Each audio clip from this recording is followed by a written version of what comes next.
ડભોઈમાં ચાલુ ચોમાસાની સિઝનમાં ડભોઈ પંથકમાં પડેલા સાર્વત્રિક વરસાદ અને ઉપરવાસની આવકના કારણે ઐતિહાસિક વઢવાણા સિંચાઈ તળાવમાં 50% જેટલો નવો જળજથ્થો આવી પહોંચ્યો છે. કાળઝાળ ઉનાળા દરમિયાન તળાવ તળિયા ઝાટક થઈ જતા ખાલીખમ ભાસતું હતું, પરંતુ હાલમાં ડભોઈ વિસ્તારનો વરસાદ, ઉપરવાસની પાણીની આવક અને જોજવા ડેમમાંથી મળેલા પાણીના કારણે તળાવમાં વિપુલ પ્રમાણમાં પાણી આવતા સમગ્ર વિસ્તારના ખેડૂતો અને પશુપાલકોમાં ભારે ખુશીનો માહોલ છવાયો છે. ગાયકવાડી શાસનની અમૂલ્ય દેન 22 ગામોને 10 વસાહતોને 32 ગામો માટે આશીર્વાદરૂપ તળાવ વઢવાણા તળાવ માત્ર એક જળાશય નથી, પરંતુ આસપાસના ગ્રામ્ય વિસ્તારો માટે જીવાદોરી સમાન છે.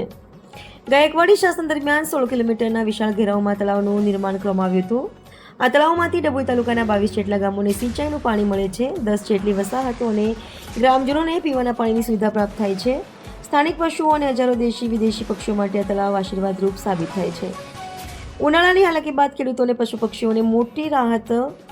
દર વર્ષે ઉનાળાની આકરી ગરમીમાં વઢવાણા તળાવ સુકાઈ જતું હોય છે, જેના કારણે ખેતીના પાક અને પશુ પક્ષીઓ માટે પીવાના પાણીની વિકટ સમસ્યા ઊભી થતી હતી. પરંતુ આ વર્ષે ચોમાસાની શરૂઆતમાં જ તળાવ 50% ભરાઈ જતાં આગામી દિવસોમાં ખેતી માટે સિંચાઈનું પાણી સરળતાથી મળી રહેશે. ખેડૂતો આ બાબતે ખૂબ જ ખુશખુશાલ જોવા મળી રહ્યા છે. વઢવાણા તળાવ આંતરરાષ્ટ્રીય સ્તરે પણ રામસર સાઇટ તરીકે પ્રખ્યાત છે. તળાવમાં પાણીનો નવો જથ્થો ઉમેરાતા જ જળચર જીવો અને પક્ષીઓ માટે અનુકૂળ વાતાવરણ સર્જાયું છે.